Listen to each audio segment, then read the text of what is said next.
अस्सलामुअलैकुम। Welcome to my official YouTube channel Shaniyal Hussain. I hope आप सब ठीक होंगे, मज़े में होंगे, खैरियत से होंगे। आगे बढ़ने से पहले मैं आपको रिक्वेस्ट करूंगा कि आप मेरे चैनल को सब्सक्राइब करें और मेरे फेसबुक के पेज को लाइक और फॉलो करें फॉर फर्दर अपडेट्स। तो थंबनेल और टाइटल पढ़ के वैसे तो पता लग गया होगा कि ये वीडियो किसके बारे में है। और इस पे फर्दर जो है मैं आपको बताऊंगा कि आपने तो जस्ट थंबनेल और टाइटल पढ़ा ना कि Babar Azam come back in T20, तो वो क्यों हो रहा है और किस वजह से हो रहा है? क्या इस न्यूज़ में जो अभी न्यूज़ जो सर्कुलेट कर रही है, क्या ये सच है या ऐसे ही र्यूमर्स फैला रहे हैं कुछ सोशल मीडिया के अकाउंट्स?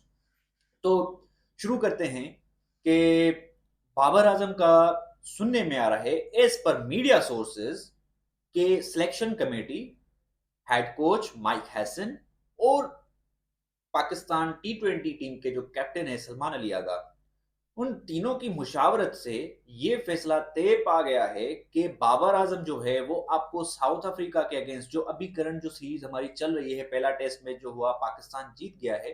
अब सेकंड टेस्ट मैच जो है वो रावलपिंडी से 20 अक्टूबर से शुरू होगा। उसके बाद जो है वो ऑब्वियसली ओडीआई और T20 की सीरीज है। ओडीआई में तो 110% बाबर आजम आपका होगा, वो तो उस फॉर्मेट से तो ड्रॉप हुए ही नहीं थे। इस फॉर्मेट से बाबर आजम ड्रॉप हुए थे T20 से। 2024 में 13 दिसंबर को आखिरी T20 मैच बाबर आजम ने खेली थी, जो कि साउथ अफ्रीका के अगेंस्ट थी। और उसमें भी मतलब लास्ट मैच जो बाबर आजम ने खेला था तो उसमें भी 155 के स्ट्राइक रेट से खेला था। 20 बॉलों पे 31 या 32 रन उसने बनाए थे। उसके बाद उसको ड्रॉप किया गया कि रिजवान और बाबर जो है वो मॉडर्न डे क्रिकेट को जो है वो मैच नहीं करते, जो रिक्वायरमेंट्स होती हैं मॉडर्न डे क्रिकेट की उस लेवल को वो मैच नहीं करते। तो दैट इज द रीजन कि वो ड्रॉप हुए थे और उस वजह से बाबर आजम को और रिजवान को ड्रॉप किया गया था। उसके बाद जो साइम अयूब आए थे और सलमान अली आगा को कैप्टन बनाया गया।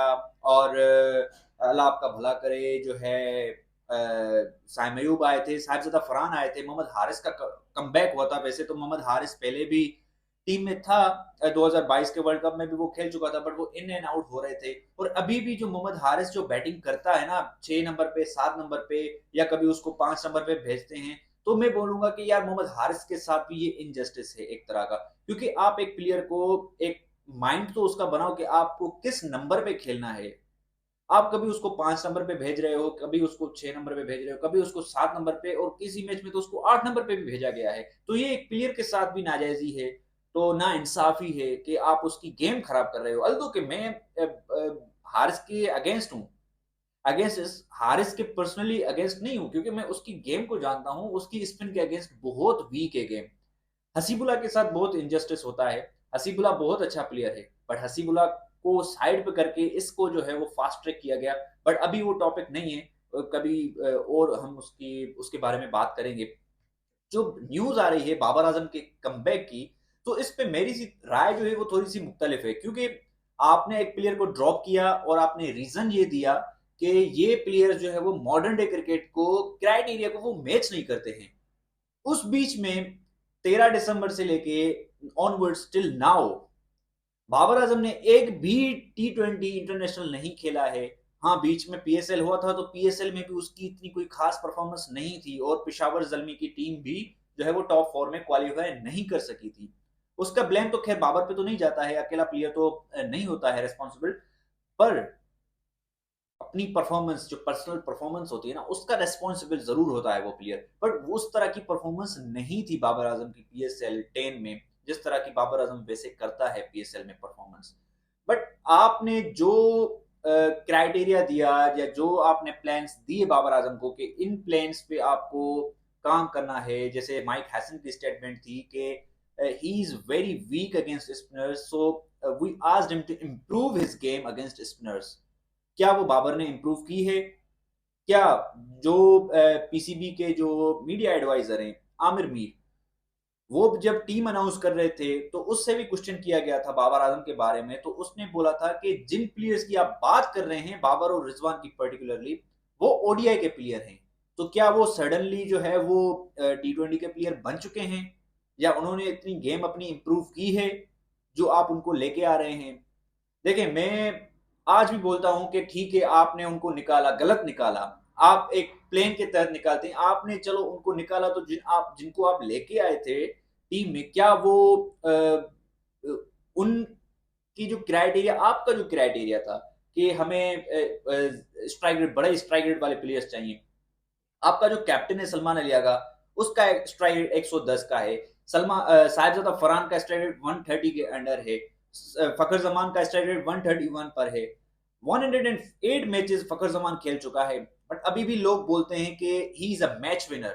T20 में मुझे नहीं पता कि फखर जमान ने 3 या 4 इनिंग्स के अलावा कोई इतनी बड़ी इनिंग्स, इंपैक्टफुल इनिंग्स खेली हो। इससे ज्यादा बाबर और रिजवान की इनिंग्स है, मैच विनिंग इनिंग्स है, 200 की पार्टनरशिप है। मैं इस हक में नहीं हूं कि आप दोनों को लेके आए।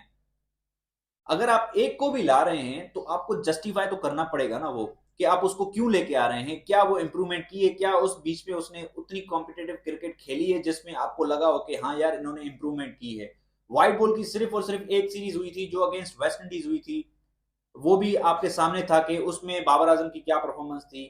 मैं बाबर के बड़े हक में बात करता हूं, बट यहां पे थोड़ा सा इस बाबर के साथ भी इनजस्टिस होगा, क्योंकि उसके ऊपर बहुत ज्यादा प्रेशर होगा कि अगर उससे परफॉर्मेंस नहीं होती है, एक्सपेक्ट जो ऑब्वियसली फैंस तो बड़ी एक्सपेक्टेशन रखते हैं बाबर आजम से कि बाबर आजम सेंचुरी भी बनाए, बाबर आजम हर मैच में रन करे जैसे वो पहले करता था, बट अब उससे वो परफॉर्मेंस नहीं आ पा रही। और T20 में अगर आप उसकी गेम खराब करने के पीछे पड़े हैं कि वो स्ट्राइक रेट इंप्रूव करे, स्ट्राइक रेट इस तरह से इंप्रूव नहीं होता है, वो एक प्रॉपर एक मैकेनिज्म है, वो उसको फॉलो करना पड़ता है। उसकी जो अभी जो गेम है ना, वो भी इस चक्कर में खराब हो जाएगी। या तो अगर आप उसको लेके आते हो तो उसको प्रॉपर माइंड में आप उसको डाल दो कि भाई आप वर्ल्ड कप के प्लान्स में हो। इस तरह से नहीं होना चाहिए कि आप उसको बोलो कि साउथ अफ्रीका के अगेंस्ट सिर्फ हम आपको मौका दे रहे हैं, अगर आपकी परफॉर्मेंस अच्छी हुई तो हम आगे आपको सिलेक्ट करेंगे। इस तरह से नहीं होना चाहिए। आप बड़े प्लेयर्स को इस तरह से बैक नहीं किया जाता। बड़े प्लेयर्स के साथ बैठ के बात की जाती है कि भाई आप हमारे प्लान्स में हैं, 26 का वर्ल्ड कप हमें श्रीलंका में खेलना है, स्पिनर्स को वो सपोर्ट करेंगी कंडीशंस, आप उस हिसाब से अपनी तैयारी रखें और आप हमारे प्लान्स में हैं, ताकि वो भी थोड़े से रिलैक्स्ड हों कि यार चलो अगर साउथ अफ्रीका की सीरीज मेरी अच्छी नहीं जाती तो मेरे पास ट्राई सीरीज है, मेरे पास और चांसेस हैं कि मैं अपनी गेम इंप्रूव करूं और मैं प्रूव करूं जो लोग मेरे ऊपर उंगलियां उठाते हैं। अगर आपने सिर्फ और सिर्फ ये बोला कि हम सिर्फ आपको इस सीरीज में आजमाएंगे, तो ये बड़ा इनजस्टिस होगा बाबर के साथ भी। और ऑब्वियसली आप इस तरह से ट्रीट नहीं करते हैं और करना भी नहीं चाहिए ऐसे प्लेयर्स को, या तो आप उसको सिलेक्ट ही ना करो। अगर बाबर आजम आ रहा है, जो कि मीडिया में बहुत, एक नहीं दो नहीं तीन तीन चार चार जर्नलिस्टों ने इस न्यूज को कोट किया है, और नसीम शाह के बारे में भी न्यूज आ रही है कि नसीम शाह भी आ सकते हैं, और खुशदिल शाह के बारे में और हुसैन तलत के बारे में न्यूज यही आ रही है कि वो ड्रॉप हो जाएंगे और इरफान न्याजी का कमबैक होगा अगेंस्ट साउथ अफ्रीका।